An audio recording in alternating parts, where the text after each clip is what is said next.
আসসালামু আলাইকুম, সবাই কেমন আছেন?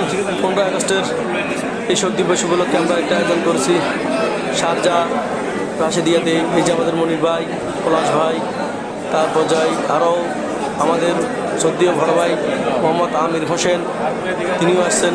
এই যে আমির ভাই, এই যে ওনাকে দেখছেন, উনি হলো আমির ভাই। আমাদের মিস্টারও আছে ওখানে। তো আমরা যারা একত্রিত হয়েছি আজকের এই মত বিনিময়ে এই শোক দিবস উপলক্ষে, আর এখানে আমি মোহাম্মদ খুরশেদ আলম আছি। জয় বাংলা, জয় বঙ্গবন্ধু। এই যে আমাদের জাফর ভাই, এই যে সাথে আছে আমাদের বড় সদ্যীয় আরেক বড় ভাই, ওনার মনির ভাই আছেন। মনির ভাই পর্যন্ত আমাদের ফেনী জেলার যারা আছেন তারা সবাই একসাথে হয়েছিল। আমাদের সভাপতি পলাশ ভাই, সবাই ওনাকে দেখে আজকে আমরা সবাই একসাথে পাইছিল। এগুলো আমি পরে দিয়ে সুন্দর করে সাজাম জন্য দোয়া করবেন। আর আপনারা যারা দেশে এটা আমাদের আমির সাহেব, যে বড় ভাই আমির, একমাত্র আওয়ামী লীগের বাউল গানের সম্রাট। সবাই সবার জন্য দোয়া করবেন। আপনারা দেশে এগিয়ে যান।